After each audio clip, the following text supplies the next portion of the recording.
હજુ પણ વાત કરવી છે આ વિસ્તારના ભાજપના કાર્યકર્તાઓ અને બીટીપીના કાર્યકર્તાઓ સાથે.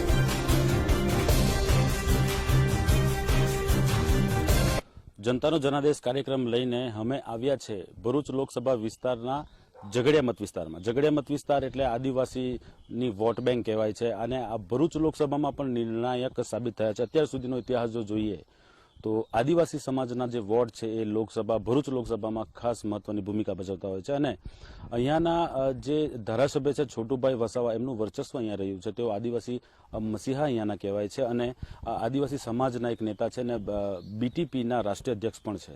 તો એમની સાથેની મુલાકાત આપણે કરી છે અને એમની સાથે જાણીશું લોકસભા જે છે આવનારી એમાં શું એમની રણનીતિ, શું એમના મંતવ્યો છે એ.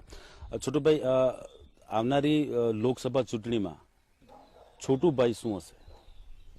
આમ તો હું બીટીપીનો પ્રમુખ નથી, પરંતુ સંયોજક છું, બરાબર.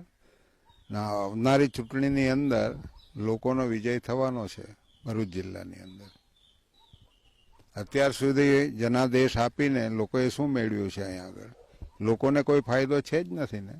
અત્યારે તમે દેશની અંદર જે ચાલી રહ્યું છે, અત્યારે બોગસ યુદ્ધ જાહેર કરીને ફરીથી ચૂંટણી જીતવાની વાત કરવાની, ક્યાં છે કોઈને દુનિયામાં રસ કોઈ દેશને ઝઘડો કરવાની, યુદ્ધ કરવાની? છે જ નથી. આ લોકોને પડી છે, જેમની સત્તા જાય એવા લોકોને. એવા લોકો સત્તામાંથી જવા જ જોઈએ. આ વખત જનાદેશ એવો જ આવવાનો છે દેશની અંદર. પુલવામામાં જે એટેક થયો હતો અને થોડાક દિવસ પહેલા વાયુસેના દ્વારા પાકિસ્તાન પર પણ હુમલો કરવામાં આવ્યો છે, એમાં કંઈક પ્રતિક્રિયા? આટલી બધી ટેકનોલોજી હોવા છતાં બી લશ્કર જ સલામત નહીં રહે તો દેશ સલામત ક્યાંથી રહેવાનો છે? મારે કેવું છે, પછી લડાઈ કરવાની શું જરૂર છે મારે? તમારી પાસે બધા સાધનો હતા, એટેક કેવી રીતના કરી જાય એક માણસ એના પર?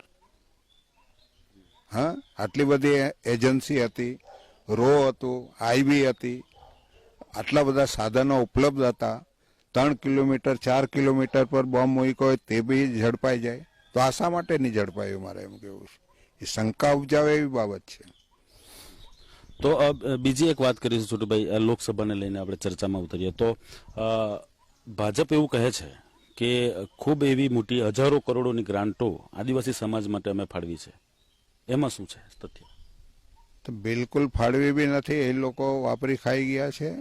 દેશની અંદર ભાજપ જે આટલા લેવલ પર આવ્યું છે એ અમારા જે આદિવાસીઓના પૈસા છે, બજેટ અલગથી જે પ્રાવધાન થાય છે એ જ પૈસાથી એ લોકો ખોટા પેલા ખર્ચા કરીને બતાવી દીધા છે. અમારી પાસે એક બી પૈસો આવ્યો નથી ઝૂંપડાઓની અંદર. ક્યાં કોઈ ગામની અંદર ડેવલપ થયો છે? બતાવે કોઈ? આજે અનપઢ સમાજ છે, આદિવાસીઓમાં ક્યાં શિક્ષણ છે? મારે એમ કેવું, બેરોજગાર આખો દેશ બનાવી દીધો. એમને ખબર નથી બેરોજગાર કેટલા છે તે? એમના આંકડા તો આવે જ છે બહાર, એ માનવા તૈયાર નથી. એટલે લોકો આ વખત તૈયાર નહીં થશે એમને આપવા માટે. બહુ છે તૈયાર. નરેન્દ્રભાઈ મોદીએ બહુ જુઠ્ઠાણું ચલાવ્યું. યુદ્ધ બી આ જુઠ્ઠા રીતના જ ચલાવે છે. આ તમને ખરું યુદ્ધ છે જ નથી ભારતની અંદર. વસાવા સમાજનો શું સ્ટેન્ડ હશે આ આવનારી લોકસભામાં? એ સમાજ એક તરફી વોટિંગ કરશે કે શું હશે? કારણ કે મનસુખ વસાવા પણ એક આદિવાસી જ નેતા છે જે બીજેપીથી છેલ્લા કેટલા ટાઈમથી જીતતા આવે છે. તો હવે શું સ્ટેન્ડ છે વસાવા સમાજનું સ્પેશિયલી, એ જાણવા માંગે છે. એ તો તમે બધે ફરજ છે ને, ખબર જ છે કે આ વખતે વોટ એને ભાજપને આપવાના નથી. મનસુખભાઈ આટલા વર્ષથી છે તો સમાજ માટે કોઈ એમ કે એનું બજેટ લાગુ થાય, આનો કોઈ ઉદ્ધાર થાય? આટલા બધા છોકરાઓ બેરોજગાર, આટલા બધા કુપોષિત બાળકો કોઈ દિવસ સંસદ તરીકે એક શબ્દ પણ બોલતા નથી, તો અત્યારે શા માટે લોકો એમને વોટ આપે? મારે એમ કેવું છે, આ બધી પરિસ્થિતિમાંથી નીકળવું છે, એમને વોટ આપે જ છે. છતાં બી એ તો પાર્ટીનો બચાવ કરે છે, ભાજપનો બચાવ કરે છે, લોકોના ક્યાં બચાવ કરે છે કોઈ દિવસ?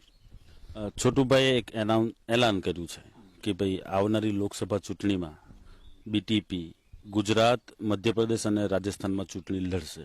આ વાતનું તથ્ય? બિલકુલ લડશે, એમાં શું અધિકાર જ છે ને. અમે પાર્ટી એટલા માટે જ બનાવી છે. અમને અન્યાય થાય છે, અન્યાય દૂર કરવા માટે પાર્ટી બનાવીને અમે લડશું એની સામે. 3-4 રાજ્યોમાં જે વાત છે અમારી, બાકીના લોકો બી જે તૈયાર થશે તો પણ અમે લડવા તૈયાર છે. શા માટે નહીં લડવું જોઈએ? આટલી બધી પરિસ્થિતિ સરકારો અમારી ખરાબ બનાવી દેતા હોય તો અમે બેસી થોડા રહેવાના છે? સવાલ ભરૂચ લોકસભા સીટનો છોટુભાઈ આપને અંતિમ કે છોટુભાઈ વસાવા ભરૂચ લોકસભા લડશે, કોંગ્રેસને ગઠબંધન કરશે? આ એક પેચીદો સવાલ છે જે લોકો જાણવા માંગે છે કે છોટુભાઈ સેપરેટલી લડશે, કોંગ્રેસથી ગઠબંધન કરશે, શું થશે? અમારે ખરાબ લોકોનું જે શાસન છે એને દૂર કરવું છે, એટલે અમારી રીતના ચૂંટણી લડશું. જે બીજા લોકો નહીં ઈચ્છતા હોય એવા લોકો અમને ટેકો આપશે, એમાં ક્યાં સવાલ છે મારે એમ કેવું છે. તો કોંગ્રેસ શું તમને ટેકો આપશે કે તમે કોંગ્રેસને ટેકો? એ તો તમારે કોંગ્રેસને પૂછી લેવાનું, મને શું પૂછવાનું છે. એ કોંગ્રેસની બી ફરજ જ છે ને આવા શાસક જે ખરાબ હોય એને બહાર કાઢવાની. હા, કોંગ્રેસ બી લોકોની જ છે ને. કોંગ્રેસે વિચારવું જોઈએ કે ભાઈ એ લોકો એને હરાવી શકતા નથી આટલા વર્ષથી, તો એમણે વિચારવું જોઈએ કે હવે શું કરવું જોઈએ. ચાલો, ઝઘડિયાની જનતાને, તમારા સમાજની જનતાને શું સંદેશો આવનારી લોકસભા માટે? બિલકુલ આવા જે પરિબળો છે ભાજપ જેવા, એ લોકોને વોટ નહીં આપવો જોઈએ અને પોતાનું રાજ બનાવવું જોઈએ, લોકોનું રાજ થવું જોઈએ, એમાં હું માનું છું. ને લોકો આ વખતે એ કરવાના છે, એમાં કોઈ શંકાને સ્થાન નથી. ચાલો, આ હતા છોટુભાઈ વસાવા, જેઓ આદિવાસી નેતા છે અને લોકસભા બાબતે ચિત્ર સ્પષ્ટ નથી, પરંતુ એમણે જે એનાઉન્સ કર્યું છે કે તેઓ લોકસભા લડશે, સમાજના હિત ખાતર લડશે. સહયોગી દીપક ચૌહાણ અને વિરેન્દ્ર પાટીલ સાથે વસીમ મલિક, કનેક્ટ ગુજરાત, ભરૂચ.